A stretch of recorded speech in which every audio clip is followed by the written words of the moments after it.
is like no place else. Wait, you can't recycle the bag. You have to throw it away. Proper recycling keeps it that way for everyone. Bags tangle in machinery and can bring sorting efforts to a halt. No bags. Trash the bags and keep our recycling program moving forward. No, Mom, look, no plastic bags. Do your part to keep our recycling bag-free. Trash the tanglers or return them to participating retailers. For more information, visit tampabayrecycles.org.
Is your local business or organization looking to give back to the community? Help keep our roads clean by joining the Adopt a Road program administered by Keep Tampa Bay Beautiful. Keeping our roads clean is a great way for team building as well as exposure for your business. Select the road your business wants to adopt and dispatch a team to remove litter and debris. Participants will receive 2 signs showing their organization's name as well as safety equipment and instructions for cleaning roads. You can help keep Tampa Bay beautiful by adopting your own road today. To learn more, visit hcflgov.net/cleanhc.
Good morning. Good morning. I'd like to call the meeting to order. If I could ask everybody to please take your seats. We need a bailiff. We need a bailiff. Ladies and gentlemen. Ladies and gentlemen. Ladies and gentlemen, please find your seats. Please take your seats. Thank you. Thank you. I thought we were going to send across the street for a bailiff. So, thank you and welcome to the TPO meeting this morning. I would like to call the meeting to order and ask you to please stand and join me in the pledge. I pledge allegiance to the flag of the United States of America and to the republic for which it stands, one nation, under God, indivisible, with liberty and justice for all. Thank you very much. And Gail, could we please have a roll call? Commissioner Myers? Mayor Ross? Here. Commissioner Owen? Commissioner Wastel, Here. Commissioner Cohen, Here. Commissioner Kemp, Here. Councilmember Citro, Here. Councilmember Hurtak, Here. Councilmember Maniscalco. Here. I'll return to Commissioner Owen, Here. Mayor Kilton, Board Member Vaughn, Here. Charles Klug, Gena Du, Here.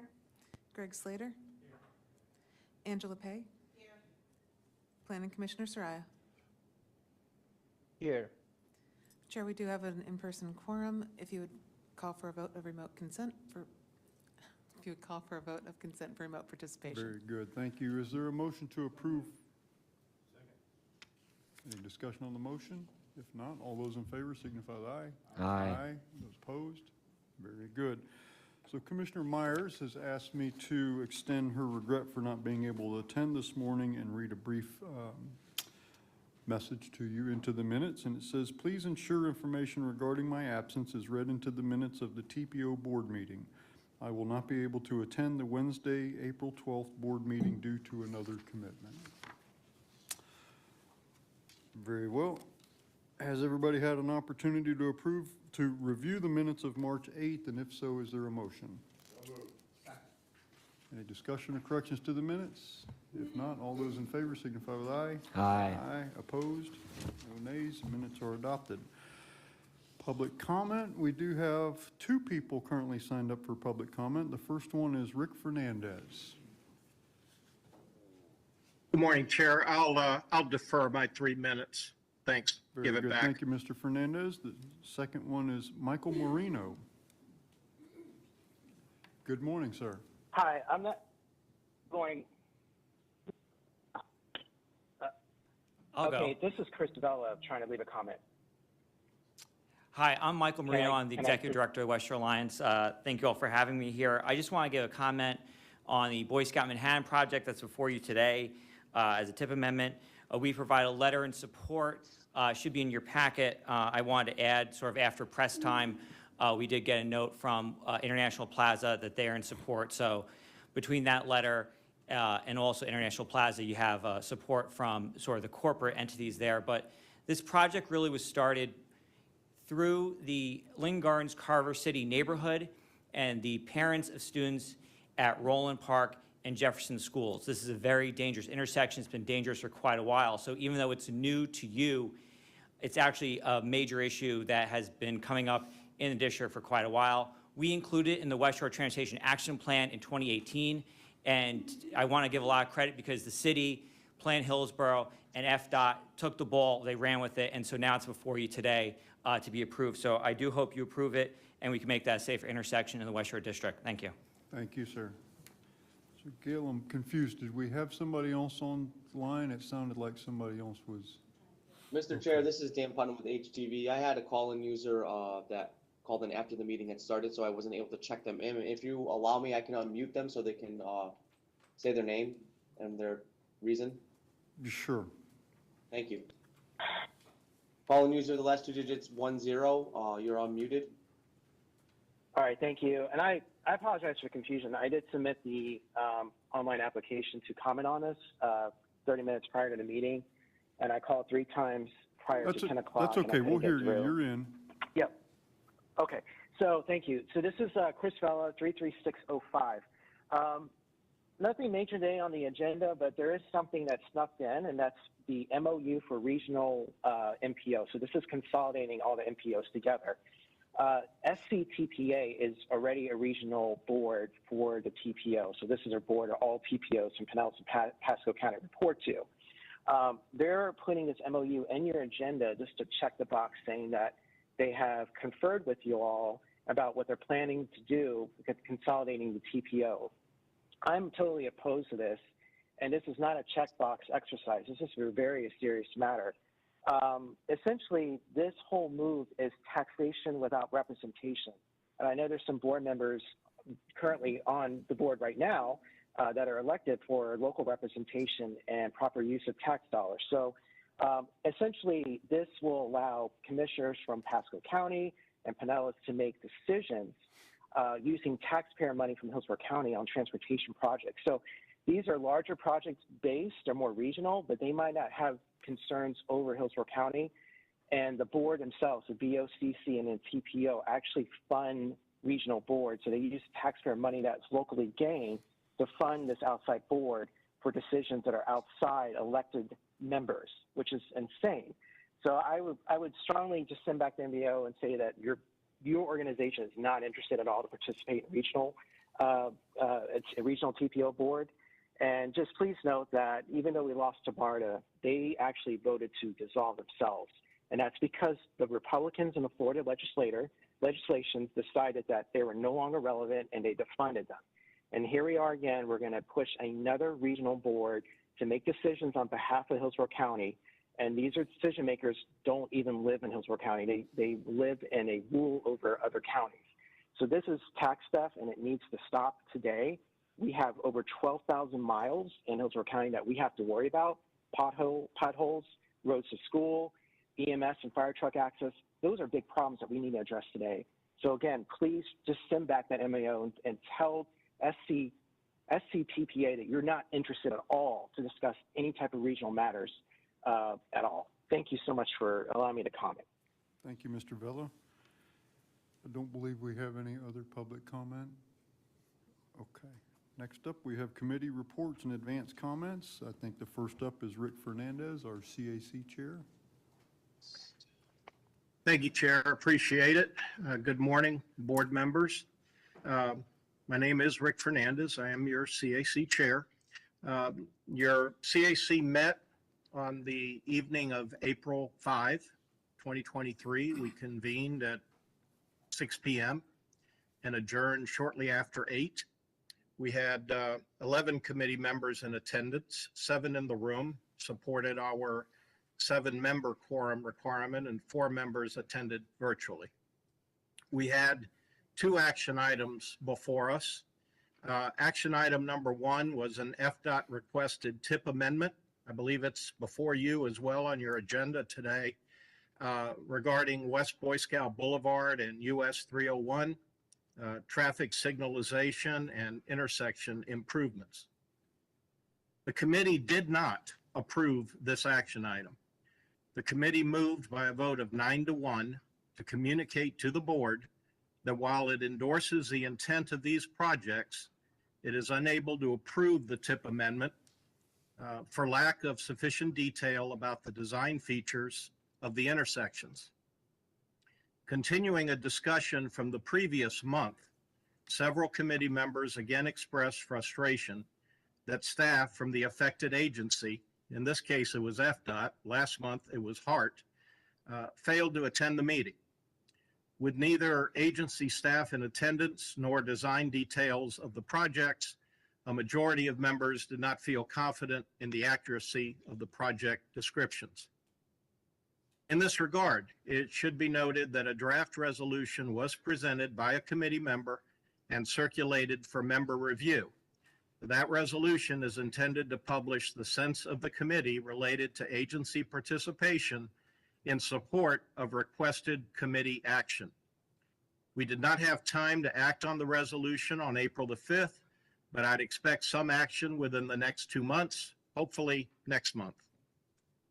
Action item number 2 related to performance targets, targets for pavement and bridge condition and travel time reliability. The CAC approved this action item and passed it on with a favorable recommendation to the board. Committee members asked TPO staff to explore the reliability benefits of ramp metering on limited access facilities and to consider supplementary metrics to communicate a more holistic explanation of the factors impacting congestion and reliability.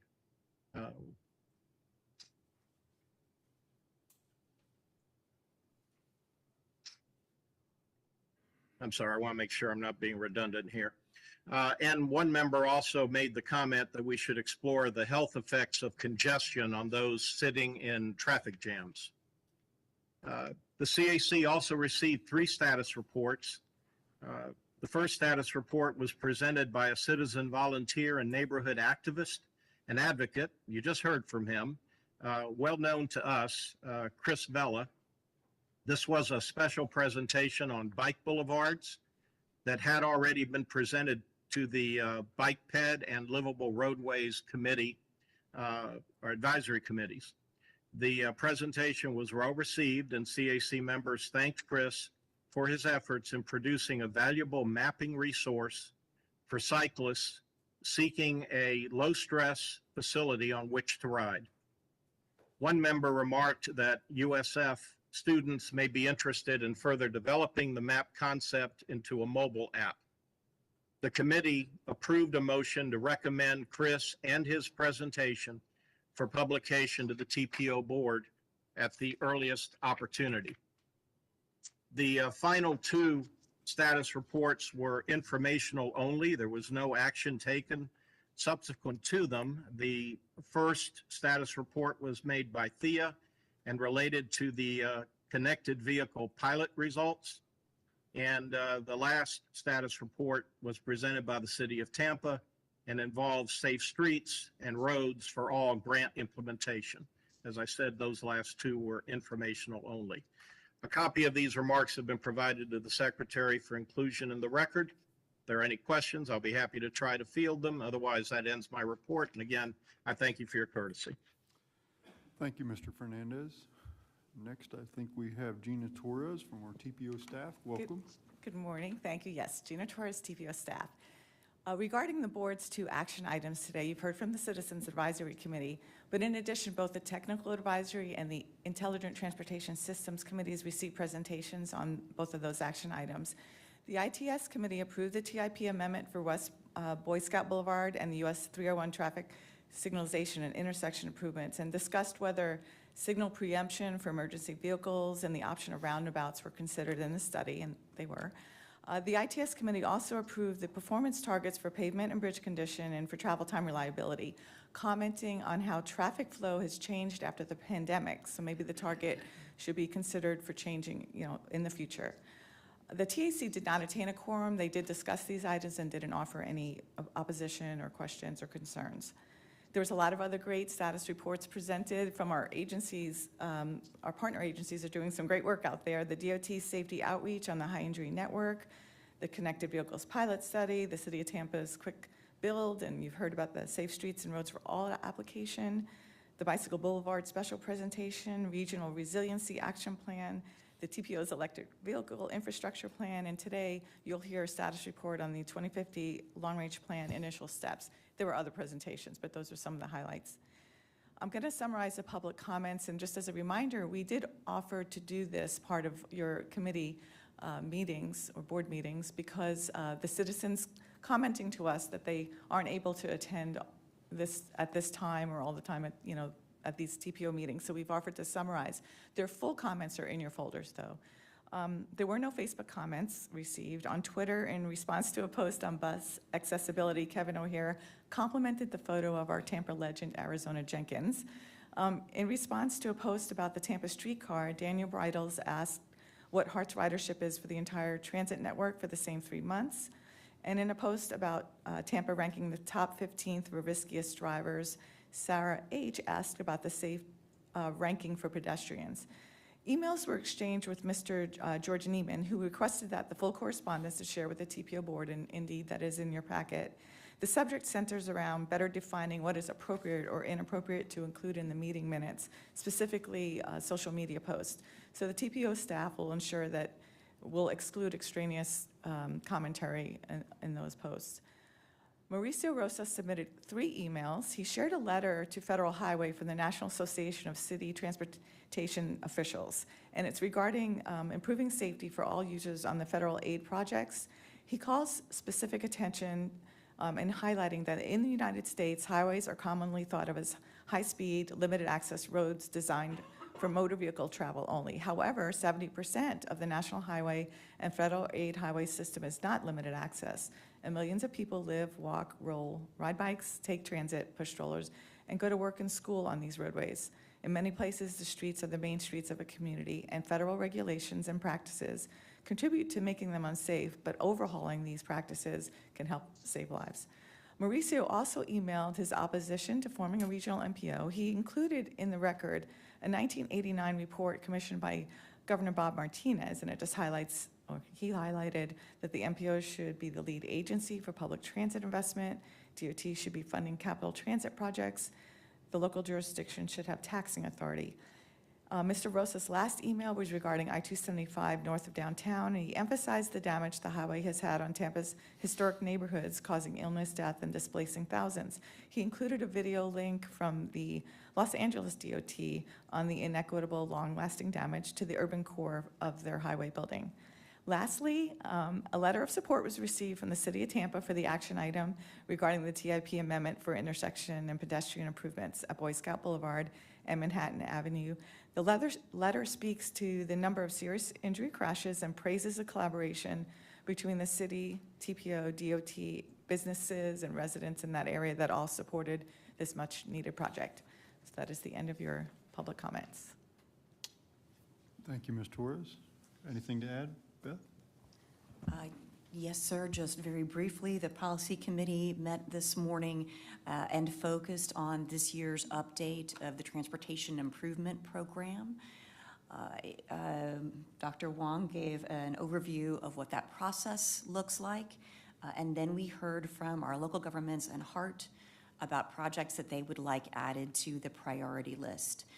If you weren't able to catch that meeting live, it will be posted up on video. The discussion, if you're familiar with our process and want to just go straight to the discussion with the local agencies, that's at about 20 minutes in. Thank you. Okay. Thank you, Ms. Alden. Next item is our consent agenda. Would you like to discuss the consent? Move consent. Is there a Second. motion and a second? All those in favor, signify with aye. Aye. Very good. Consent agenda is adopted. Next item is our first action item, the TIP amendment involving West Boy Scout Boulevard and US 301 traffic signalizations. Roger Mathie is here to discuss, or Dr. Wong? Good morning. I am Johnny Wong, not Roger Mathie. I am here to brief you on a proposed TIP amendment which would affect several projects at Boy Scout Boulevard and several intersections along US 301. I opted to sub in for Roger because I'm a little bit more familiar with the history of these projects, and I suspect that there may be some questions. Cheryl, next slide, please. The one that begins with project summary? Yeah, perfect, thank you. So the purpose of these proposed TIP amendments is to secure federal authorization from the Federal Highway Administration and approve fiscal year 24 funding prior to the letting date on the Boy Scout project, which is tentatively scheduled for November of this year. This intersection is the top safety priority identified in the TIP priority list. I checked my emails yesterday to get context for this. The TPO, City of Tampa, West Shore Alliance, and FDOT began gaming this project in April of 2019. When it was first submitted to us as a priority, the initial description led us to miscategorize it as a traffic signal project, which is great, very important. However, we didn't realize the safety impacts that this project would have initially. When we went back and reviewed the data, we realized every year there are approximately 200 crashes at this intersection alone, 2 of which are either fatal or serious injuries. When you look at that over a 5-year time period, more than 100 crashes within a quarter-mile distance is astronomical. So this got quickly elevated to the top priority, and working with all the agencies, we were able to game it. Now there's design available, and we're really looking forward to accelerate this project, move it into construction, and move the needle, cross this off the checklist for the TIP. With the newly programmed funds, what will be included is intersection signalization, new lighting, pedestrian crossings, and striped pork chop triangle installed at the southeastern portion of the intersection, which will help channelize and direct traffic, also allowing for pedestrian refuge for those crossing Manhattan. The traffic signals will allow preemption for emergency vehicles because there's a fire station very near to that intersection. Next slide, please.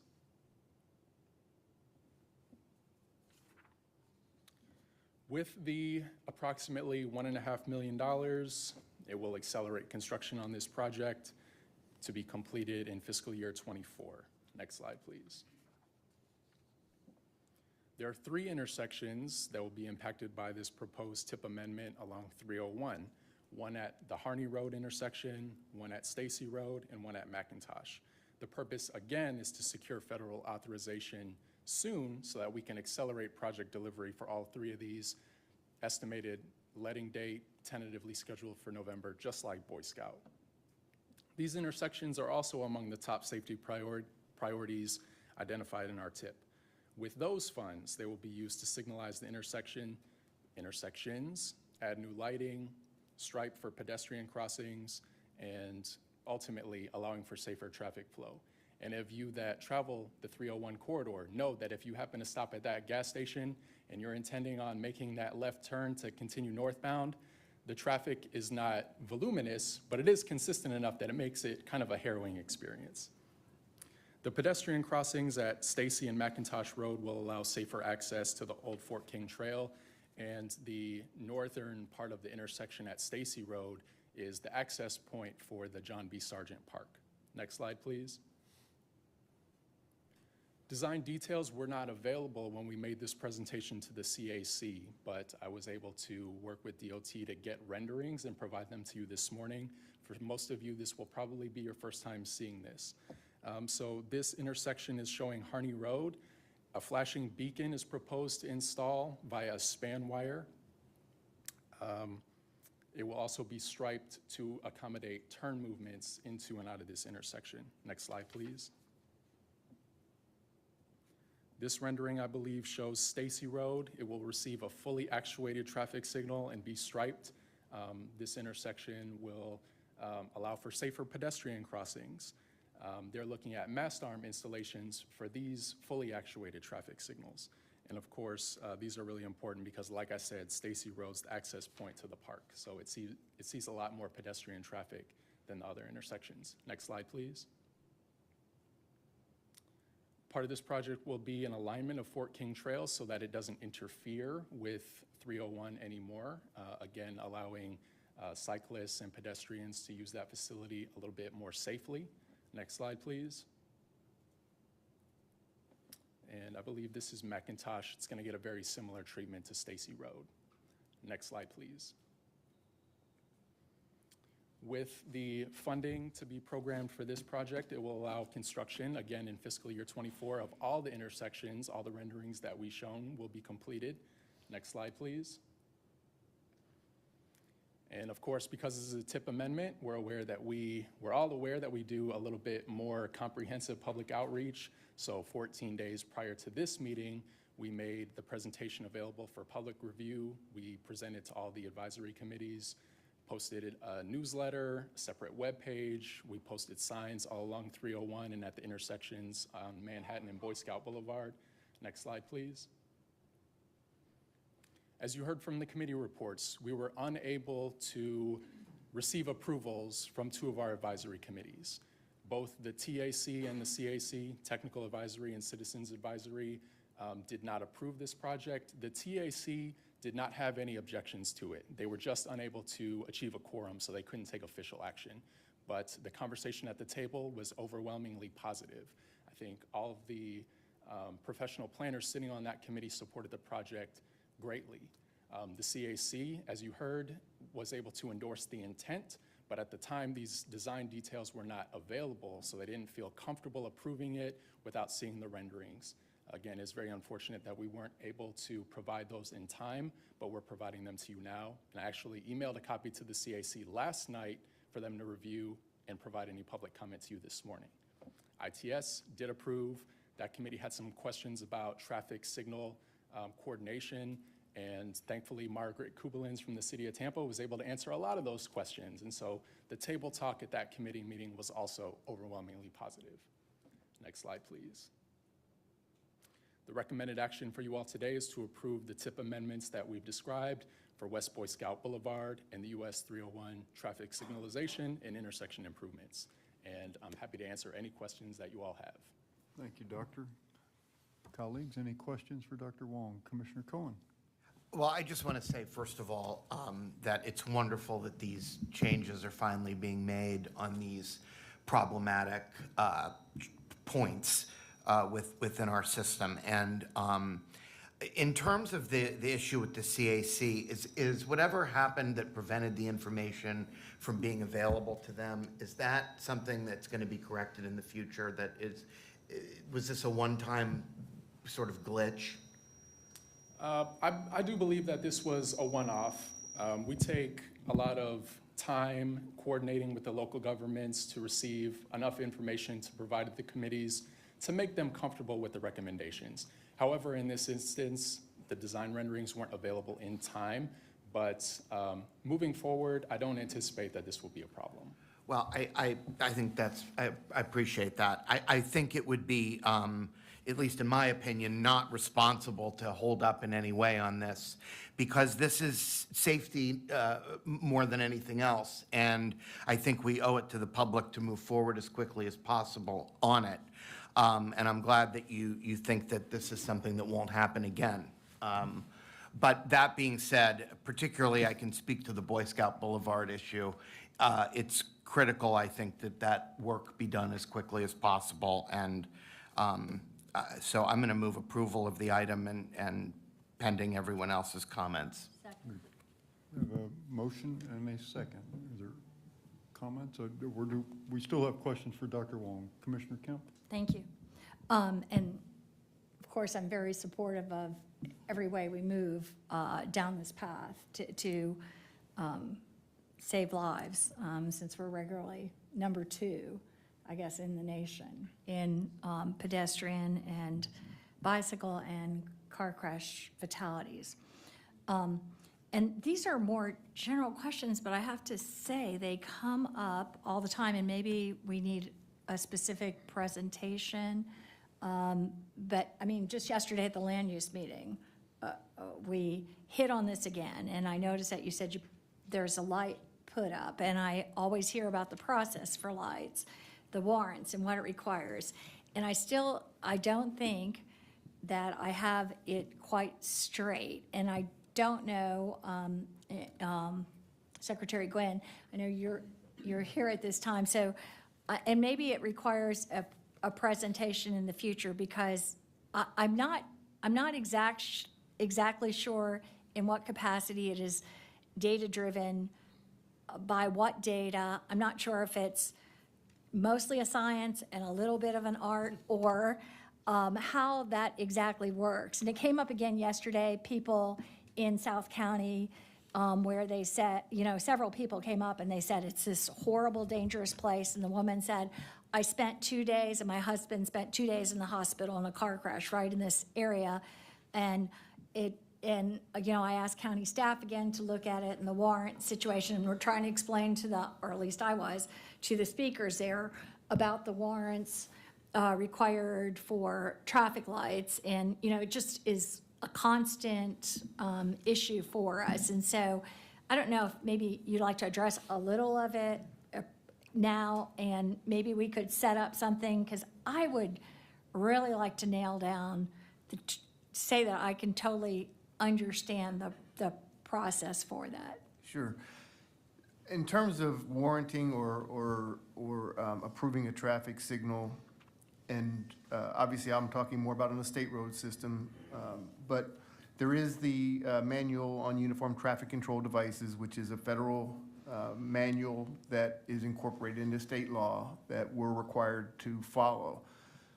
There are warrants for signalization in that manual, but the warrants are not hard and fast. In other words, you could recommend a signal even if it didn't meet a warrant, if an engineer was to recommend that based on the totality of the situation. At the same time, it may meet some of the warrants, and it may be determined that it's not an appropriate place for a signal. Maybe it's too close to another traffic signal. Maybe there's another reason that another type of a treatment would be a more appropriate treatment. It really comes down to the engineer's judgment to look at the intersection and say, would this intersection be safer, more efficient with a traffic signal than it is in its current configuration? Because typically, a traffic signal will increase crashes, but what it might do is it might decrease the number of severe crashes. In other words, you're probably gonna have more rear-end crashes. You're probably gonna have more times that you have fender benders, but perhaps if you have a lot of, say, left turning and angle crashes, maybe if the speeds are higher, then it may be not necessarily meet the warrants, but determine that it should be signalized. So it is more of a science, but those warrants are there as guidelines, not hard and fast criteria that you have to meet. And I know that you said they came from federal, adopted by the state, and you mentioned state roads. I know a lot of the roads that we look at typically are state roads, but, I've had the impression, and false or not, but so if there were two intersecting county roads or two intersecting city roads, are they still, do they still have to adhere to, does FDOT have a decision on that? How is the intersection of that? Or is that just a local decision? Yeah, no, I mean, all public roads have to follow the MUTCD, but if it was two county roads, typically our involvement would not be to approve it. It would be approved by the county or the city, wherever that intersection would fall within. Technically, we are kind of like a, I don't want to call it enforcer, but we are supposed to make sure that, egregious violations of the MUTCD are notified to the local agency. Thankfully, we don't really run into those sort of things, but no, we wouldn't, for instance, come in and opine on a city or county intersection that wasn't on the state road system. Okay, and usually it's an intersection at some point with the state road anyway, but I was just kind of curious about how that works. The other thing, in terms of Vision Zero and our crashes, and what term do we use for, do we just use serious injuries, which are life, how do we describe that? Severe or incapacitating injury crashes. Severe or incapacitating. Maybe I don't want to remember that phrase. And we've seen our numbers go up this year, but one thing I'll just say I was surprised, and I wondered, and I might miss this, but I know we have our Vision Zero maps, which I look at, which, mark in red. Again, this was triggered, but we have it all the time coming up, but by hearing that this rose to a higher level at Boy Scout, no doubt by the number of serious injuries. But I was, and I know we have maps, and I've seen along them, and it's been interesting to me, like, well, this intersection, has higher issues in terms of more serious injuries and fatalities than this road does or that, and we give some attention, pay attention to it. But do we have a list where we rate everything, not just, the ones we see on those maps, but kind of like says, these accidents occurred, these injuries occurred in this road or in this road segment? Do we keep a list like that? And I'll say the reason I asked, honestly, is because I do this, I was Googling and at one time and trying to figure out about dangerous roads and some of the information. And it was an insurance website, and it said the 10 most dangerous roads in America. So I was like, oh, curious about this. And so I hit it, and it actually named I-75 in Hillsborough County as the #1 most dangerous road in America. And then I was like taken a little back because I'm always focused on these local roads and the Vision Zero, and and I am very caring and want to look at that. But I was kind of surprised to see that number, and I also, it would be, when I thought about it, it would be natural for me to think that the most fatalities and the most serious injuries would occur on those roads being high speed with the turns. Every time I turn, I-4 going south, I can see all these tire marks and everything all over the sides of the, road there, as if some indication of things that hadn't, weren't serious problems that happened there. So I'm wondering, do we keep that kind of information, and if so, where or how? Yes, Commissioner, we have a ton of reference material available on our website and buried in documents. If you want to have a conversation with your legislative aide or one-on-one with me, if we don't have it already, I'm sure that we can produce it and provide it to you. It seems like it would be a good thing, at least once a year, to present in full at this meeting and to have that, something that we're aware of and knowledgeable with regards to, since this is just important. It just seems to me kind of the basis of a lot of our work. I'm just been thinking about it when I see a presentation like this, and it just keeps rising to the top all the time in everything we do. So that's just my comments. Thank you. And Commissioner, we do keep a lot of those lists, and especially when we're going after federal safety funds and other things, and we have the high injury network, we have segments and all. One thing I'd caution you on some of those databases, for instance, for insurance, you just got to take it with a grain of salt. State Farm does one every year. They list the top intersections. I remember one year, years ago, when I was in the consulting industry, we were asked to study the most dangerous intersection in the country, which was in Pembroke Pines.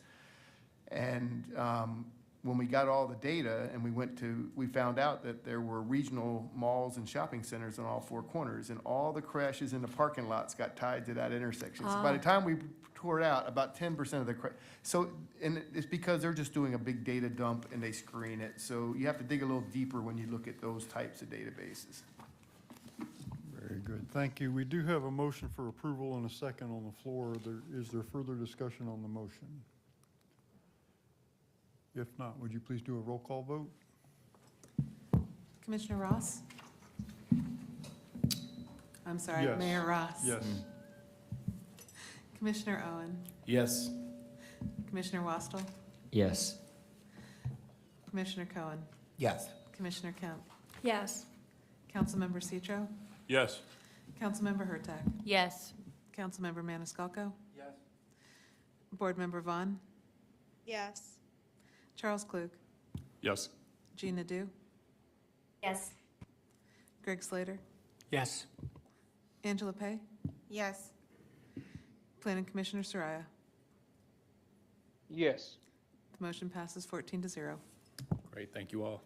Thank you, Gail. Our next presentation or action item is performance targets for pavement and bridge condition and travel time reliability. I believe Mr. McDonald is here to explain. Good morning, Connor McDonald, TPO staff. I'll let Cheryl pull up the slides. Thank you, Cheryl. Next slide, please. So these performance categories are a requirement of MPOs under the FAST Act and MAP 21 legislation. So there are two categories of targets in this cycle, one being pavement and bridge condition, and the other being travel time reliability. And these targets are due 180 days after FDOT sets their targets. So for us, that 180 days is June 14th of this year. Next slide, please. So pavement condition has 4 metrics under that target: the percentage of pavements on the interstate system in good and poor condition, and the percentage of pavements on the non-interstate national highway system in good and poor condition. And those roadways on the national highway system that are not interstate would be Nebraska Avenue, Florida Avenue, for example. And bridge condition has 2 measures: percentage of NHS bridges by deck area in good condition and poor condition. Next slide, please. So pavement condition is calculated using various data to collect depending on the service type. So we have asphalt, jointed concrete pavement, and continuously reinforced concrete pavement. And bridge condition is calculated using the National Bridge Inventory data.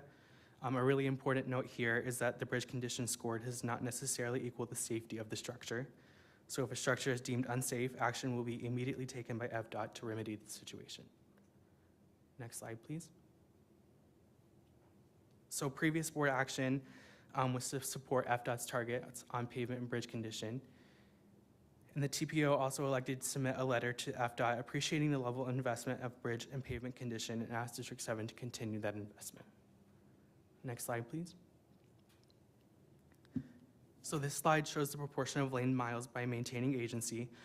So we're talking about that 17% of lane miles owned by FDOT. Those are the ones we're setting targets for today. Next slide, please. So how did we do on those targets set in 2018? For interstate payments in good condition, poor condition, and NHS and poor, we met those targets significantly. We also met the target for non-interstate NHS payments in good condition. So these state targets are the same for this cycle, recommending to adopt those targets once more. Next slide, please. So this slide shows the proportion of bridges by maintaining agency, after owning about 50%. So again, we're talking about that 50% of bridges in the county, in the TPO jurisdiction. Next slide, please.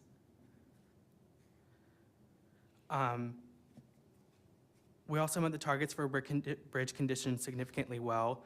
We're recommending to adopt the state's target, which is the same as 2018, and aiming to improve these numbers even more through projects programmed in the TIP currently. Next slide, please. So some of those projects programmed in the TIP that have come online, so we're seeing like the construction of these projects.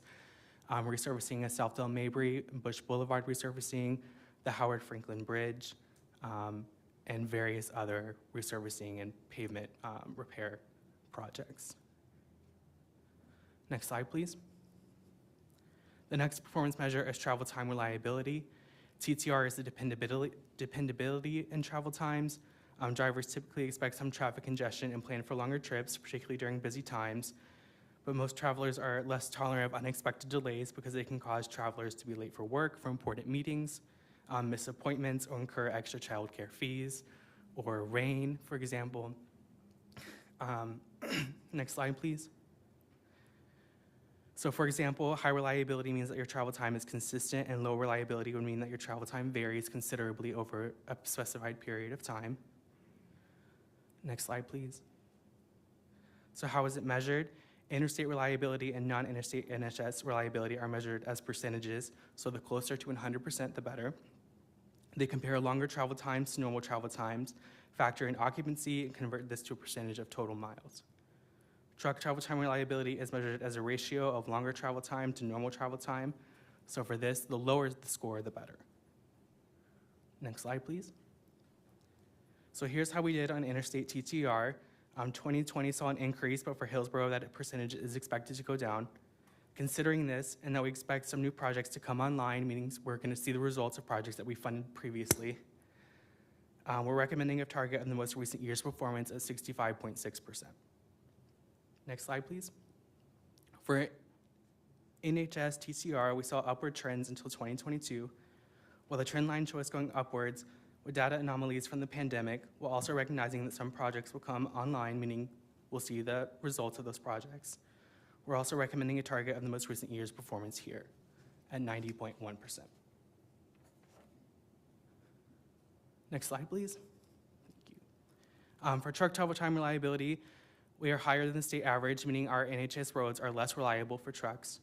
In 2022, this ratio increased, but the trend is expected to go down. We're recommending the most recent year's performance as a target here as well. Next slide, please. Thank you. Here are the targets set for 2022. In 2018, the TPO set its own targets that were different than the state's. That's because reliability was and is trending downward across the county. And again, once more, the projects were expected to come online. So we're not expected to see those results quite yet. Next slide, please. So for a few projects that have come into the TIP, ATMS projects on Kennedy, Hyde Park, Dale Mabry, University area, downtown, and Dale Mabry from Slide to Van Dyke. ATMS, of course, meaning Advanced Traffic Management System, which includes camera systems, dynamic messaging, among others that assist the Traffic Management Center. Next slide, please. Thank you. Here you can see the performance in a different format, so we're recommending we set those targets of the most recent year's performance. So interstate reliability, greater than or equal to 65.6%. non-interstate NHS reliability greater than or equal to 90.1%, and truck travel time reliability less than or equal to 1.94. So today, the recommended action is to approve supporting the statewide targets for pavement and bridge condition, and once more transmitting a letter to FDOT. It's also to approve the TPO-specific TTR targets. And with that, I'll take any questions or comments. Thank you, Mr. McDonald. Are there questions for Mr. McDonald? Yes, Mr. Slater. Just one question. The presentation referenced just the FDOT road zone system condition. The FAST Act had some provisions in it for all roads, and including but not limited to federal aid highways. So are you talking are the system condition, bridge condition, pavement condition measures just for the 17% of FDOT roads, or were they for all federal aid roads? So therefore, the state roads, so FDOT roads. Okay. Thank you. Other questions? Commissioner Kemp. And maybe I missed this. So when you measure travel time reliability, is it done like at certain specific times and always done at those times, or how's it actually studied? I'm not too sure. Thank you for the question. I'm not too sure of the specific methods in which they collect the data. From what I understand, it's collected at the same time over several weeks. So a Monday morning at 8 o'clock, they would do that at the same time over several periods, and then collect the percentages that way. Because I think everybody's real life experience is like you can go someplace in the night very reliably and get there very fine if you were, especially, traveling at those kinds of times for most cases. And then if you were, it seems like the biggest issue, it is both more traffic during the peak hours, but also I would think the number one disruptor for travel time reliability would be accidents, which I know we had our own reporting service with Commissioner Smith coming from Ruskin every day, and approximately, she could have a reliable travel time 4 days a week, basically, and then one day there would be, I think that's probably true too. You don't have just one accident. One accident would engender other accidents. One day a week would be vastly, wildly different, but I see you might be there with more information. Johnny Wong, TPO staff. Thank you for that very technical question. The way that the data is collected varies slightly across different data providers. The majority of the data that are being collected are considered probe data, Bluetooth signals that trigger a counter mounted somewhere on the network. This could be in-dash navigation, cell phones, anything that's giving off a Bluetooth signal. And then it's measured anytime that Bluetooth signal is basically detected by a device. But when we're looking at travel time reliability, we're measuring it over the peak periods of the day. So that would be 6 to 9 a.m., 4 to 7 p.m., 5 days a week, excluding holidays. So that gives you a really good assessment of what the average travel time is across an entire year. No seasonal variation. If there is seasonal variation, it's accounted for. And then we compare that to off-peak travel times. Getting slightly more technical, we're looking at what the peak period travel time is compared to middle of the day or middle of the night, and that's what the TTR numbers are really telling you. Thank you for that information. I'm also wondering if I can, and maybe the data we have, Bluetooth data, so I know that they collect incredible amounts of data now from, all different private sources, Google, the map people, each car manufacturer, whatever. So I know that some of that is created for heat maps and all kinds of things. So do we have that data on a regular basis that we have so that we know when this intersection, do we have, because it seems like a more complete set of data just in the last decade than we've ever been able to have access to before. FDOT central office maintains the contracts to acquire the data from the different providers. In our world, these names are very big. They're basically like the Walmarts and the Targets, only game in town.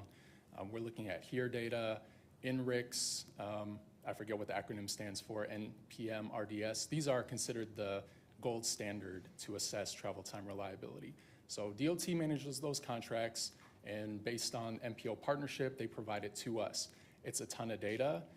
We don't necessarily, not that we don't, but most MPOs don't have staff resources to analyze that on their own. Although we're working with DOT and some other partners in the region to produce a mobility hub to make the data more transparent and available. But we acquire our data through FDOT, which acquires it from one of the primary vendors. I hope that answers your question. Thank you. And I just, and of course I'm going to support this, but just again, about the ATMS, I guess they call them this, usually smart lights. And so what, part of that is cameras, and the cameras do exactly what? They tell you what's at the intersection or how? So the cameras would be in the traffic management center. You've seen the pictures of the huge screens, and they're able to monitor traffic viewing those cameras. And they include cameras, and then they include what else? So another example would be dynamic messaging boards. So you see on the interstate systems or similar roads, it tells you how long the traffic is. There's one, I think, on 275 telling you how long it would be to get to the airport exit. So that would be an example. And then do those smart cameras always include also, being able to signal, for instance, if an ambulance is caught there, or in terms of transit, allowing for transit passage? Should we do that? Is that also part of every single one of these smart cameras or smart lights? I'm unsure at what point the specifics, which cameras detect what. I am familiar that those cameras do exist, prioritizing ambulances and transit systems, but I think Secretary could answer. Yeah, just so as you probably remember, although it's been a while, we're in the process now of redoing the entire signal system. It's a $40 million or so project, and we're installing the integrated corridor management projects in advance of the West Shore project coming online to manage traffic. So the nice thing about these new controllers, which replace the controllers that were technology from 25 or more years ago, is they do have the ability to program them for things like emergency preemption, transit preemption.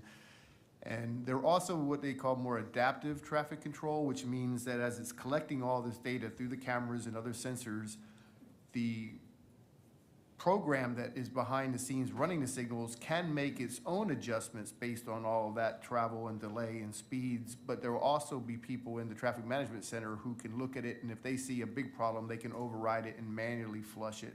So there's going to be more abilities to influence the traffic flow.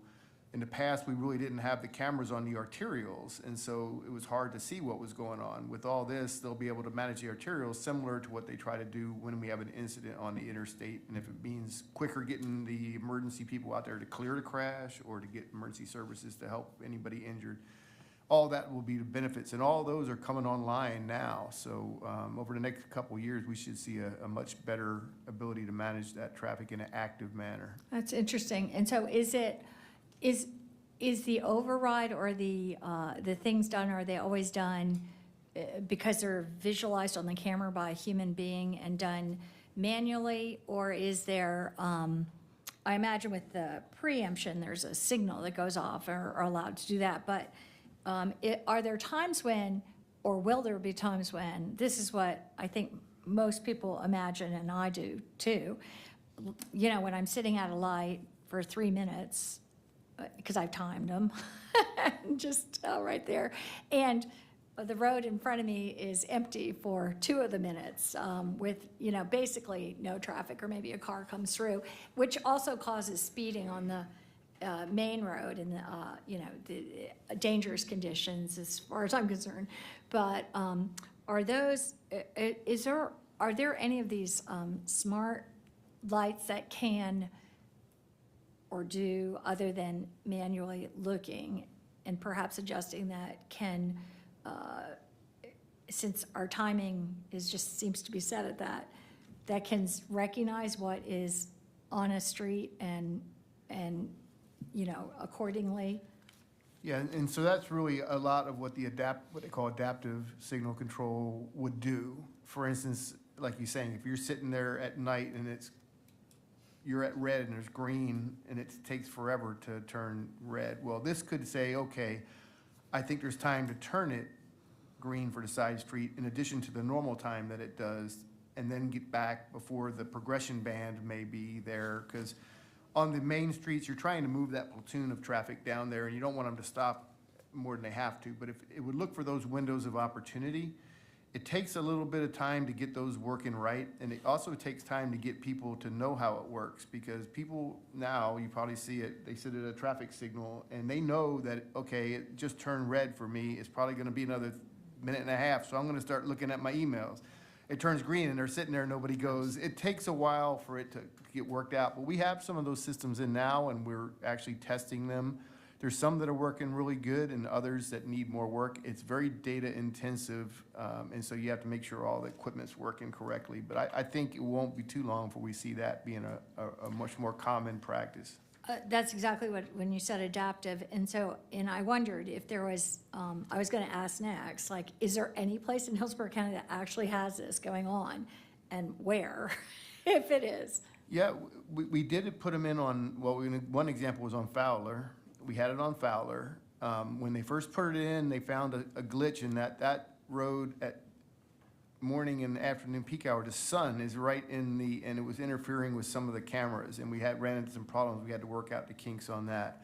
But we have some over in Pinellas County. Pinellas County has been more proactive in putting those types of systems in, and I think they like them for places like at the beaches, where you get big surges in traffic, and for instance, it starts to rain and everybody wants to head home. Well, all of a sudden, you want to flush all that traffic out. Having an adaptive controller that can handle that. So they are, and we can get you more specific locations, but it's still a work in progress, but I think as the equipment gets better, we're going to see a lot more of it.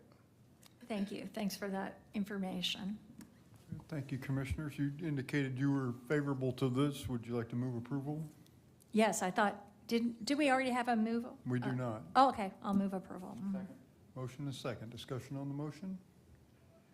Do we need a roll call vote on this one, Cameron? It doesn't indicate. Okay, voice vote? Okay, all those in favor signify with aye. Aye. Opposed? No nays. Motion carries. Next item is a status report on the 2050 Long Range Transportation Plan initial steps. Vishaka Shiva Raman and Elizabeth Watkins from the TPO staff are here to present. Good morning.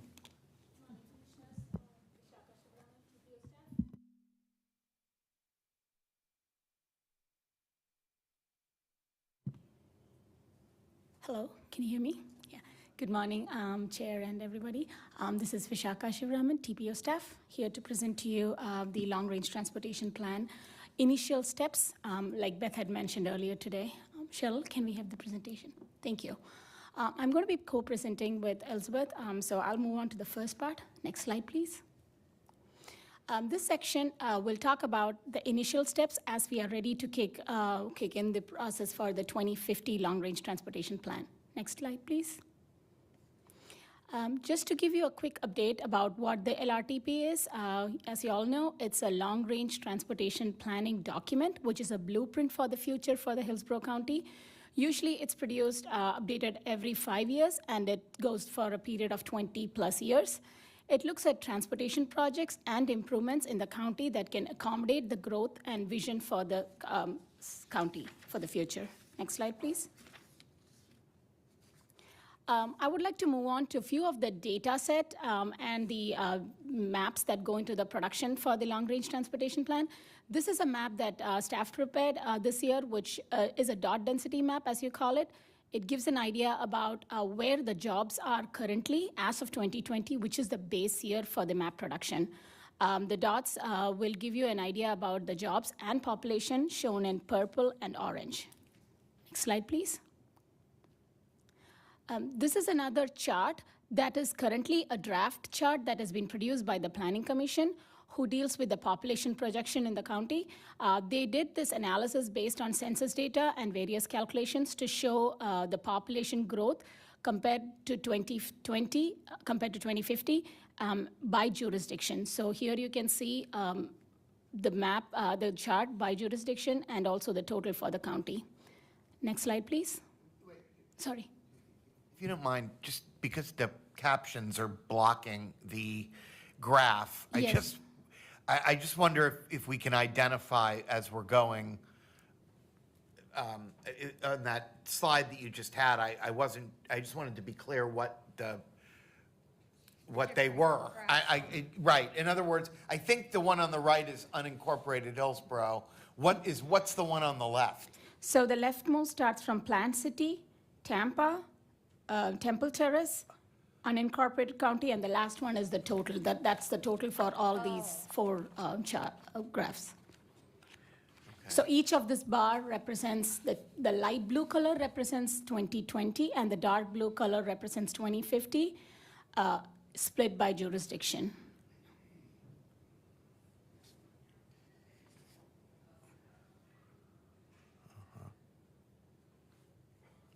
Thank you. You're welcome. And similarly, this slide will show the employment growth, again, by jurisdiction. As you can see that it is, again, Plant City, Tampa, Temple Terrace, unincorporated, and the total numbers. So this is another quick screenshot. I would like to show that this is what is the transportation demand model, what we call it as the Tampa Bay Regional Planning Model Network. This is a map showing, this is a software that uses the population, that shows the roadway links and where the traffic is going. It gives you base year, the 2020, and it is currently being developed for the year 2050, which gives an idea about the number of lanes, the volume, forecasted volume, etc., for the countywide. Next slide, please. These are some of the steps in creating the plan. I mentioned to you the base year, as part of the base year data preparation, what we did in 2020 and 2022. Currently, we are doing what I just mentioned, updating the 2050 growth scenarios, updating the 2050 long-range transportation plan TBR-PM model network. And currently, we are in the process of needs assessment and producing the revenue forecast, some of which we'll be discussing today. Also, along with this, we will be doing public outreach, developing the cost-feasible scenarios in 2024, and leading up to plan adoption in November of 2024. Next slide, please. I would just like to touch upon 3 of the steps that I just mentioned in the earlier slide. We will be having extensive public engagement as part of the development process. We will be having some surveys to show some of the scenarios and identifying key issues. We also develop some cost-feasible scenarios to see where the potential funds can be applied for eligible projects. These will be presented to the counties for discussion, and that's what sets the spending priorities for the various projects. We will also be developing performance, forecast performance. We will be doing 2 scenarios, one with the existing funding, identifying what the existing sources, and also with an expanded funding level, identifying some of the potential sources. Next slide, please. This is a slide which shows how important the 2045 plan was. We call it a performance-based planning approach, where some of the steps I mentioned are assessing the current and the changing conditions, evaluating the future needs, creating a survey. All this is a data-driven approach to help determine where the future needs are and where the investments are needed. Next slide, please. This is, again, a clip with some of the pictures that we had as part of previous 2045 long-range transportation plan. I would like to mention that public outreach was a key step in determining some of the alternatives and identifying some of the projects. There were 2 events conducted over summer of 2018 and 2019. Surveys were collected with over 5,000 participants. We hired a consultant to do that. This is all part of what we call as a sketch planning process, which helps in identifying alternative scenarios and selecting policies to implement some of those. Next slide, please. We also have regional coordination throughout the process. The growth scenarios, which we assume, we will be coordinating them with each and every local jurisdictions. We are currently in the process of setting up those meetings where we help them to identify the numbers and get their approval. We also this is done in coordination with the Planning Commission. We also coordinate with the Suncoast Transportation Planning Alliance for the regional priorities, and also with the transportation agencies across the region. And of course, we will bring it to the board at several times. Next slide, please. This is a slide which kind of helps you to identify the crux of the long-range transportation plan. As most of you know, this slide will help you to identify the cost and the need for each of the scenarios. We have 5 buckets that we have identified for funding. As good repair and resilience, Vision Zero, smart cities, real choices when not driving, and major investments for economic growth. Each of these, in this table, what you see here, it helps you to identify what the needs are and how we get the cost estimates. For example, for good repair and resilience, the need is to reduce the vulnerability of roads, which are susceptible to extreme weather, flooding, etc. The cost estimates are developed for road maintenance, transit vehicle replacements, and also the improvements needed for these critical roads. For the Vision Zero and smart cities, we develop a needs plan, which kind of combines, because some of these goals overlap. The needs plan helps to identify measures taken to reduce the number of crashes and improve the travel time reliability of the roadway. For that, the cost estimates are identified based on bundles of improvements that we can apply to some of these facilities, some of these roads, depending on the type of the facility and also the number of lanes. So we identify bundles which can be applied to as treatments to some of these corridors. The next needs assessment that we prepare is the real choices when not driving. The goal of the real choices is to expand the mobility options, including bus, paratransit, and separated walk-bike facilities. For that, the cost estimates are developed from HART's Transit Development Plan. We also look at the Transportation Disadvantage Service Plan, the Greenways and Trails Master Plan, to identify where the trails are and where some of the needs are. For the major investments for economic growth, these are projects which are of regional significance to the county, including road widening, but not limited to that. We also look at major interchanges and and fixed guideway transit improvements. The cost estimates are developed based on the Tampa Bay Regional Planning Model, which I showed you earlier, which helps to identify the congested corridors and where the traffic will be in the future, which helps to identify those roadways and prescribe improvements accordingly. And we also look at it goes by individual. This is slightly different from the other 4 categories because it looks at transportation projects for the future and identify costs for design, right-of-way construction, and all those phases independently. In addition to that, we also look at the freight needs. So it comes from the freight plan, and we look at projects which can, some of the smart cities projects can fit into the freight needs, and also if they are of regional significance and if they are major projects, they can fit into that category accordingly. All these projects are also screened for equity needs, and we look at it whether they will satisfy the equity needs of the county. Next slide, please. With this, Elizabeth will take over to present the rest of the topic. Thank you. Thanks, Vishaka. Elizabeth Watkins, TPO staff. Next slide, please. So Vishaka did a nice job of describing big picture what the long-range transportation planning process is about. But my part of the presentation will talk specifically about one of the key inputs to the plan, which is the revenue forecast. So I'll talk about 3 things. 1, how does this fit? How does this revenue forecast fit into the long-range plan? 2, what are our existing funding sources?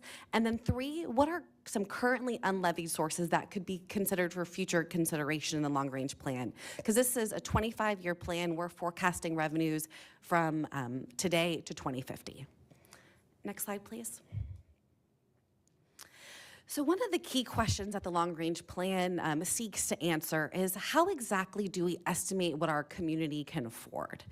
So it's a 3-prong approach, and we're in the first step right now where we just identify what are those funding sources available for transportation. So we look at it from federal, state, local, private, P3s if there were opportunities for that.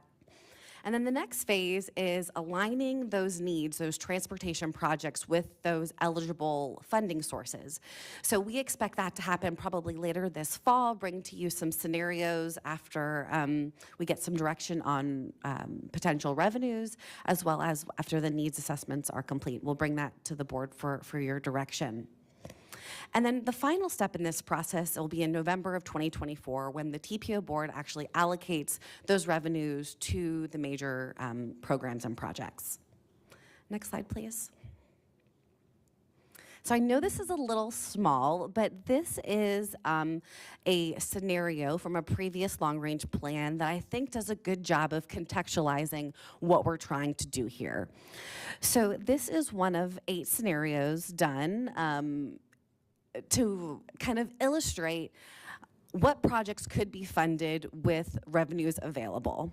So in this specific example, you can kind of see in the title, it's if there was a 1-cent sales tax, what could be funded? So in the left-hand column, you'll see its expenditures. So those are the projects that we've heard from our partners, from public outreach, from the needs assessments of the priorities of the community. And then in the right-hand column are those revenues. And you'll see there's 2 different colors. So in blue is where we are today. Those are those existing funding sources that are available for transportation today. So your transit revenues, your gas tax, your mobility fees, federal and state grants. And then in purple will be new potential funding sources. So this is just one example of what we're trying to answer and propose to the community of what can be funded through 2050 for transportation. Next slide, please.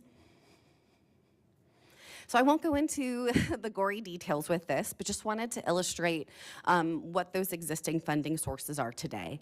We've had careful coordination with our jurisdictional partners and operators, meeting with the transportation staff as well as the finance staff, and reviewing work programs, capital improvement programs, budgets to describe what those existing funding sources are.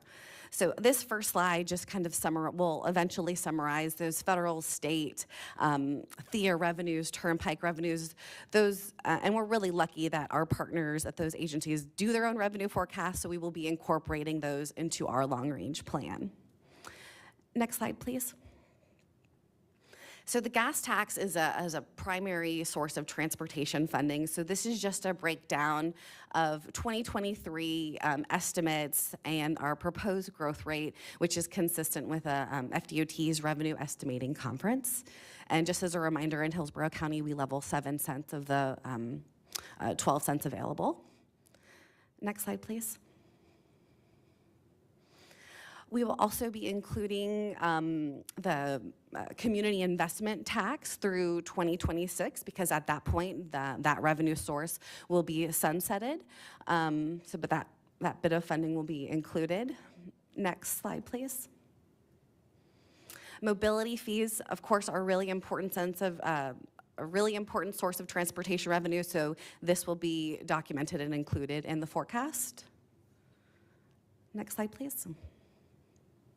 And this just summarizes our transit revenues from our partners at HART and the Sunshine Line, the different revenues that they have available to them, which we will forecast out to 2050.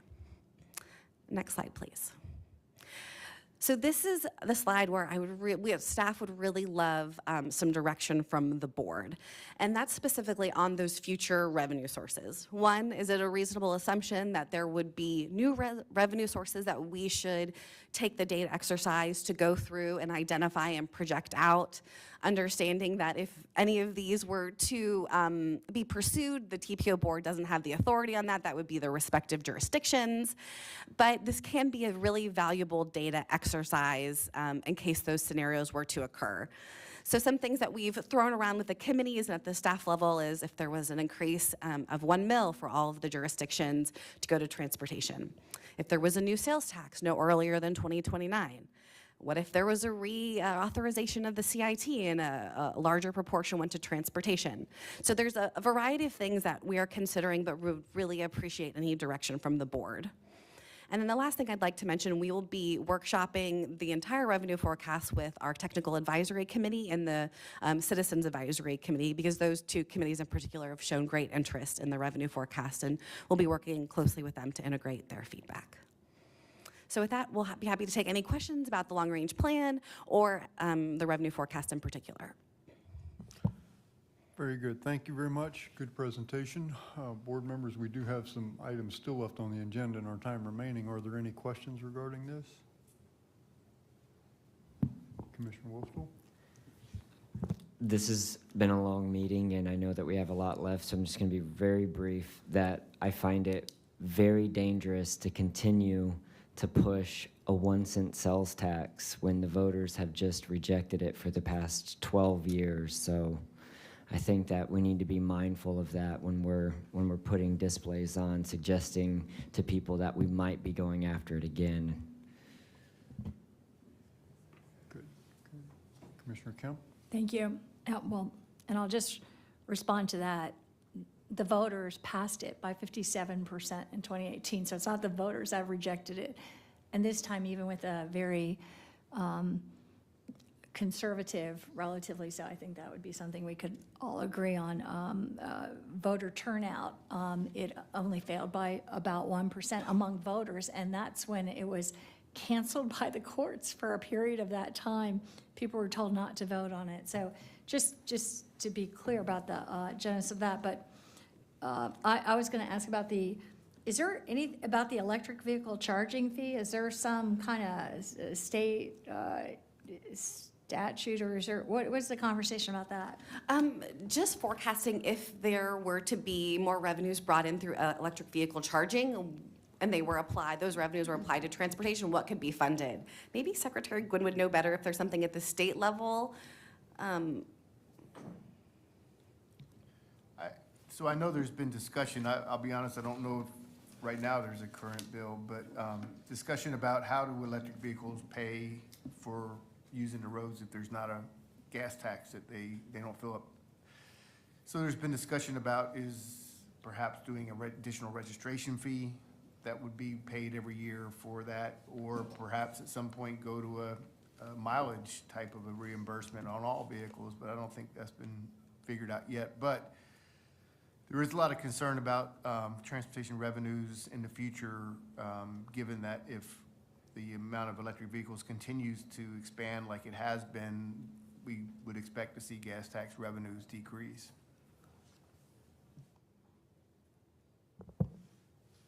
So Commissioner Cohen. I'll be very brief. I want to just make two comments.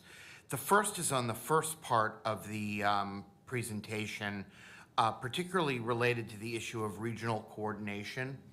I think given who's represented on this board and the different agencies that are here, and the idea that you're going to be consulting with the local governments is all good. I want to suggest that you also reach out to Tampa Bay Water. It's not so much that I think that they have information that will be useful to you, as it is that I think it's very important that they see the projection information that you're using to make your assumptions. Because in the past, they have missed some of the growth projections in Hillsborough County, and as a result, it's affected our actual supply of water, particularly in South County. And so it's very important that they have access to the same data that you're looking at, that they understand what the growth is really going to look like. The second thing is, I think after listening to Commissioner Wastall and Commissioner Kemp, it's clear that there isn't a consensus on the Board of County Commissioners regarding what the I think it's fair to say there's not a consensus about what ought to be the future funding sources for transportation. But I do think that the extension of the CIT tax is something that is going to be coming up as a discussion more and more. And certainly that's something that we need to understand what the possibilities and ramifications are of that money. Just to remind everybody, that would be a reauthorization, not a additional tax beyond 2026. I also think that there is this issue with the gas tax sort of just sort of dwindling as a result of a variety of different factors, one of which is just overall efficiency of vehicles. So we do have to look at that revenue source and how we're going to stabilize it, and what we can do to make sure that that's still a source of funding. And thank you for the Commissioner. suggestions. Other questions for staff? I have. Commissioner Owen. Yeah, I'll be real fast too, and I agree with Commissioner Cohen on looking at the CIT. I'm not going to bite on the 1% sales tax today, so I'm going to save that for another day. And everybody knows my position. I just like to reiterate on that priority list that I think major investment for economic growth should be number one. And I know, Beth, we discussed that at the policy meeting on us re-looking at that priority list again. Could you just real quickly just brush on that again, just for the whole board's purposes? Sure. So the long-range transportation plan establishes the overall vision and the strategic priorities that you all are going to set. And that is then implemented year by year with annual updates of the TIP. So when we come back to you with a list of priority projects for the Transportation Improvement Program, we're basically evaluating that against those strategic priorities that you've adopted in the long-range transportation plan. And so that's why this conversation is very important about the long-range plan. Commissioner Kemp? And I just have one question about the first part. I know we got into the finances, but I know that you talked about transportation demand and that look at that in 2045. But I've always found and I guess it's a present thing, the travel market study, was that just done a one-time deal, or is that regular information that comes out that we have access to? I don't know where to go with that question.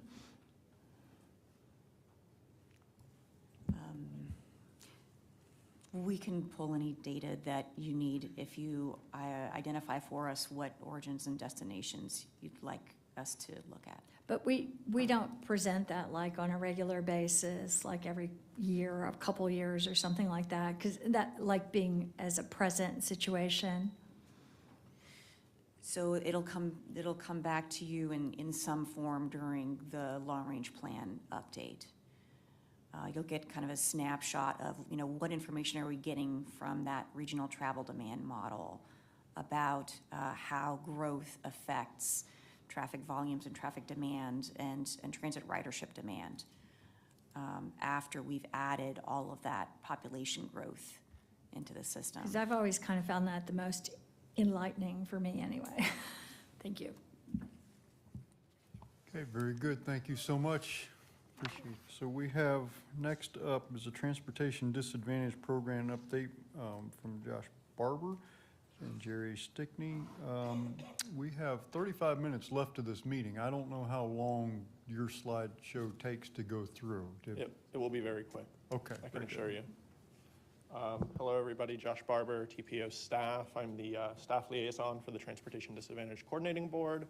I'm also joined by Jerry Stickney, who is the Interim Executive Director for the Sunshine Line, who's behind me. He'll be here to answer questions as well. Next slide, please.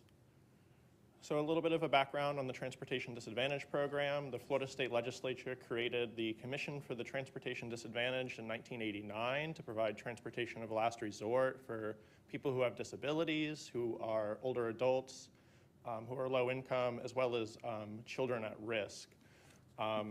They implemented this program. They created the Transportation Disadvantage Trust Fund, which is funded through vehicle registration fees to provide dollars at the local level to provide these services. Local coordinating boards were also established at the local level, housed within the local planning agencies to identify local service needs, provide information, advice, and direction on the coordination of services.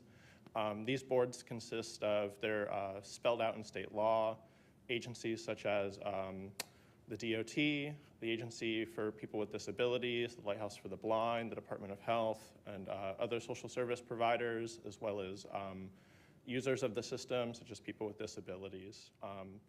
A big task of the local coordinating board here as well, as with everywhere across the state, is the selection of a community transportation coordinator to provide those services. Next slide, please. In Hillsborough County, the Hillsborough County Board of County Commissioners has been designated as the CTC since 1990, with the Sunshine Line serving as the operator, which is a department within Hillsborough County.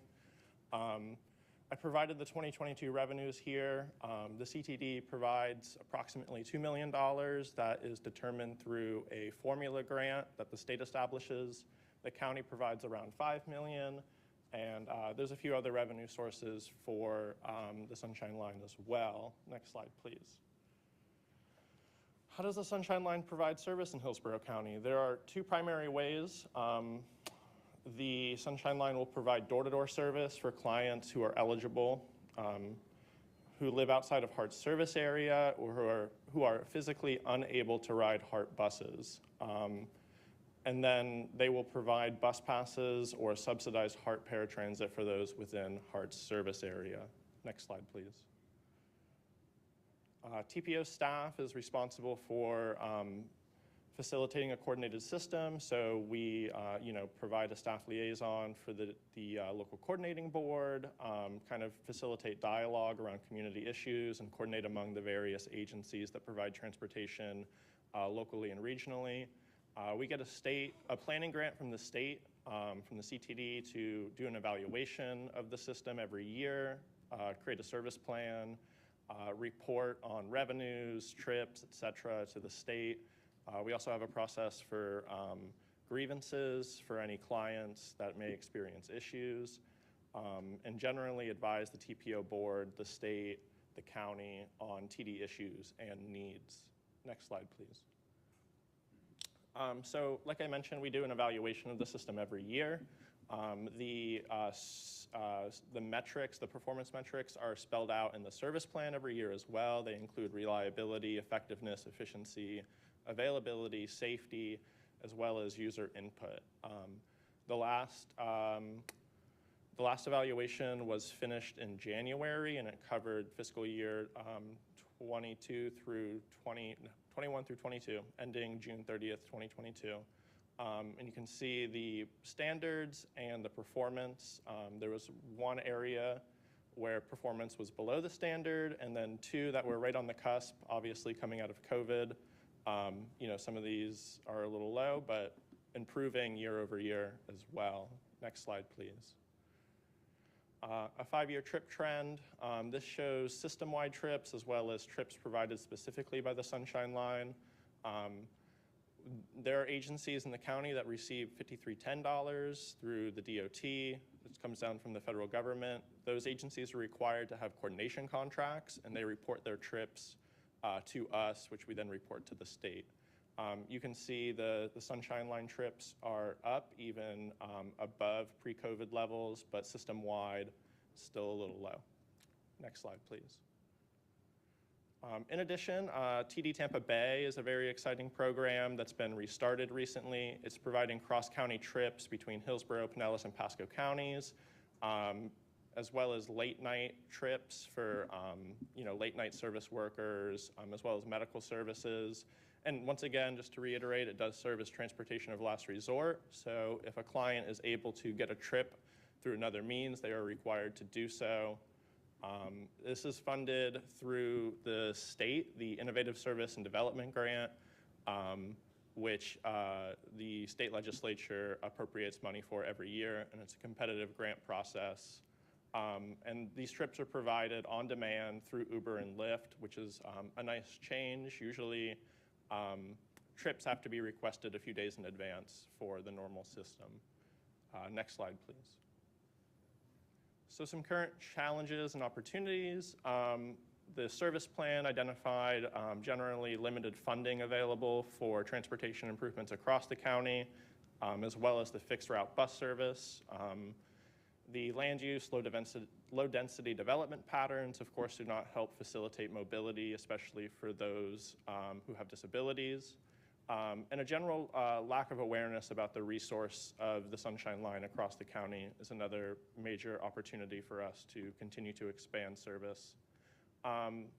The last evaluation recommended continuing to restore service to pre-COVID levels, which we're doing a great job at, and reinstating Saturday service. So that was removed sometime last year as a result of some driver shortages, lack of demand, that kind of thing. So moving forward to reinstate that. Next slide, please. And that's my presentation. I'm here for questions and comments, as well as Jerry as well. So. Very good. Thank you so much. Colleagues, questions? Seeing none. Thank you so much. Good presentation. Next item is the role of the policy committee. Beth Alden will present. Thank you. So this item was discussed this morning at the policy committee. We were looking at what agenda topics are heard by the board versus delegated to the policy committee for a deeper dive. There are some examples in the agenda packet of how Forward Pinellas, Broward MPO, Palm Beach TPA use a subcommittee of the board to vet some topics. It really is a range of different topics. So it really is, it's up to this board to decide what you'd like to ask the policy committee to focus on. The discussion at this morning's meeting brought up a couple of points.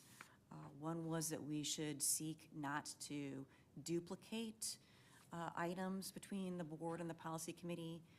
There may be some overlap, as we need to bring things back to the board to discuss what the committee's recommendations are, but I think to the maximum extent possible that we don't go through things twice at policy committee and the board. We talked about whether it's needed to always provide public comment. If the policy committee is holding, it's basically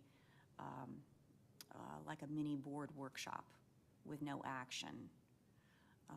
Then at those times, it's not necessary for the policy committee to provide public comment on the agenda, because the item is going to come back to the board for an action in the future, and at that time, there would be public comment on that topic.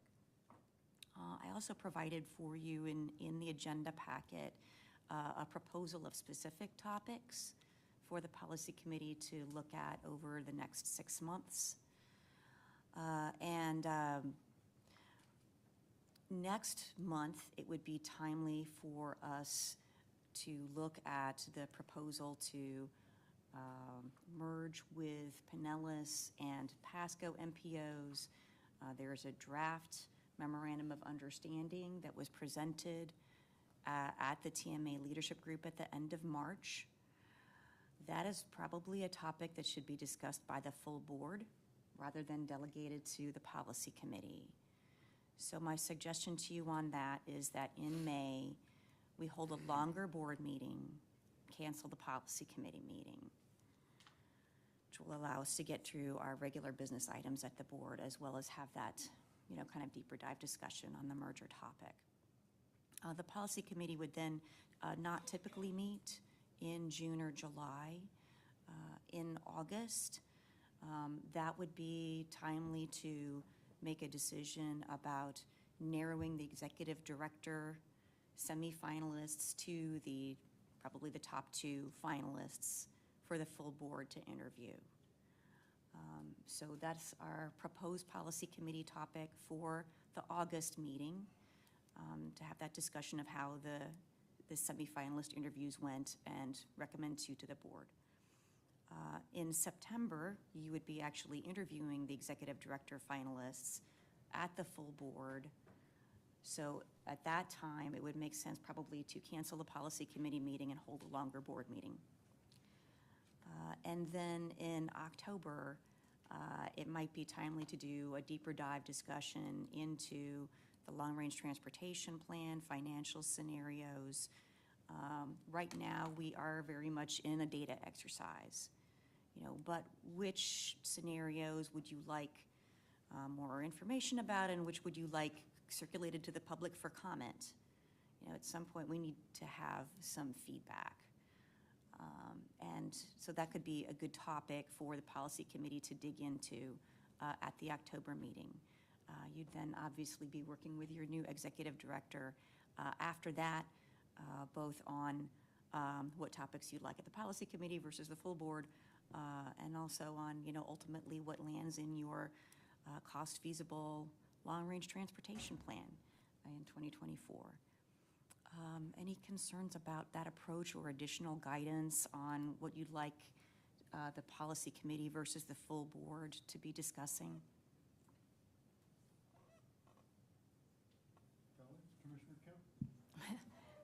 And again, it's a tangential question, because I just realized that you're recommending two, the committee is going to recommend two candidates. I was just a little surprised. It just, I'm just so standardly used to three. I don't know that decision has been made. Okay, And not to my knowledge, anyway. Okay, that's what I wondered, because I thought I hadn't heard that before, and it just struck me as kind of narrow. So I just commented. Thank you. I just want to concur with Commissioner Kemp that I actually would think even 3 to 5 is sort of, I would like it to see us not get quite so narrow a selection at the end. The last time that Ms. Alden and Ms. Paterni and I met at your direction, that's kind of where we were too. So I'm not sure that anything has really changed there. Colleagues? The discussion about the policy committee came up a while back. There's several new members of the policy committee, including myself and as the chair. And we were just kind of looking for a little clarity of what our exact purpose and scope and expectations of the whole board were. And so I think at the policy committee level, I think we've come to a general consensus of this, but if the board has a different view, we certainly like to. I was just going to comment that during the time that I served on the policy committee, I found it very helpful to have the opportunity to take a little deeper dive on things that maybe not the whole board had an interest in, but maybe there was a specific interest a particular member had. They wanted to have it fleshed out, and people could sort of decide to attend based on what the topic was. I mean, just as an example, if Commissioner Owen wanted to talk about a full item on Lithia Pinecrest, for example, he could schedule that, and then others could join it, and then it would be in the sunshine, and people could have a discussion about it. And that line of thinking seems to correlate very well with the discussion we had this morning, too. Yeah, it does. Yeah, and I appreciate everyone that keeps saying Lithia Pinecrest. Just keep saying it over and over. I love it. But I agree with you. And speaking as we were just worried a little bit about redundancy, and Beth addressed that. And for me, I find it really helpful as a new commissioner, to take a deeper dive into stuff that Commissioner Cohen or Commissioner Kemp have gone over and over. So I think we had a good discussion. I think we have a good plan for the future. So thanks. Other discussion on the policy committee? Everybody's satisfied where we are right at the moment? I don't have I'm sorry, you can see that? Board Member Vaughn, did you have some comments on this? I'm sorry, my iPad's not working and I can't see your hand up.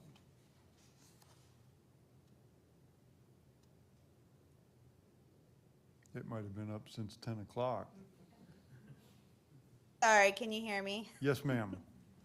I just wanted to express my support for the policy committee. I think anytime we have an opportunity to explore policy a little bit deeper and, you know, engage different people, that it's a good opportunity. So I just wanted to use my time to express that. Thank you. Thank you, Board Member Vaughn. Are there other remote members who'd like to comment before we move on? Okay, very good. We're good? Okay. Executive Director's Report. Beth? So if there are no objections, we will go ahead and change the calendar for next month, canceling the policy committee and changing the board meeting start time to 9 a.m. I've also provided for you a link to the draft memorandum of understanding on the regional merger so that you can take a look at that early if you'd like to. We'll obviously have more information for you on that next month. And then finally, last month you asked about options to accelerate the executive director hiring schedule. I just wanted to let you know that we did dig into that and see if we could come up with some options. They're pretty limited because of calendars over the summer, frankly. But we could possibly accelerate it by 2 weeks if you'd like us to schedule a special board meeting towards the end of August rather than interviewing the candidates at the regular September board meeting. But again, that's only going to adjust the schedule by about 2 weeks. I just want to comment that I think I'm not in favor of adjusting the schedule by scheduling additional meetings, just because I know with the calendar the way that it is, different people have assumptions about when they're going to be available and not available, and to add something at the end of August now, I know for myself that might necessitate my not being able to participate. So I don't think 2 weeks is probably worth upending the whole calendar. So one of the considerations that we were looking at, I think it was you that brought it up, was trying to identify somebody if they had children and they were going to be moving schools. And we looked very hard. We huddled up after those comments, but we just couldn't find enough opportunity to compress enough to really make that feasible. So, other comments, questions? Do you see any remote hands up? Because I can't see. Ms. Vaughn still has her hand up. It might just be vestigial. Oh, it's down now. Okay. Well, you're still up. Are you done? You're done. Okay. Old business or new business? I do have one item. Councilmember Citro, I believe this is your last meeting here? I thought so, and I just wanted to say that I have not been on this board as long as some of my colleagues here, but in my time here, I have much appreciated your service, your helpfulness when I was new, not making fun of me when I made stupid mistakes and things like that. And I certainly appreciate the passion that you bring for the city of Tampa. Obviously, I don't live in the city of Tampa, but if I did, I would be very happy that somebody that was a representative of mine had that much passion. So it's been an honor for me personally. Thank you very much for your service. Mr. Chair, if I may. You may. Thank you very much. I project well. Board members, it has been a pleasure serving with you. To staff, it has been a pleasure hearing from you. We all have our own special interests on this board, but I have been happy to work with each and every one of you to accomplish the common goals that this county and our area and our citizens want to see put forth. Again, I appreciate working with every one of you. Ms. Alden, congratulations on what you have achieved. And I hope that your future is going to be as bright as what has been here with the TPO. Mr. Chair, thank you for the opportunity. May I? Yes, Commissioner Kemp. Thank you. And I've also served with Councilman Citro on the regional TMA, all the acronyms. But I'd just like to thank you for your service on there. It's been good service, and you've contributed greatly to that, so thank you very much. Thank you, Commissioner.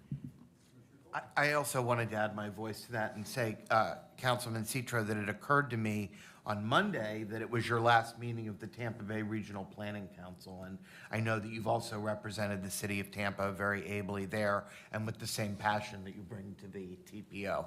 So I want to thank you for that as well, because that group definitely can use the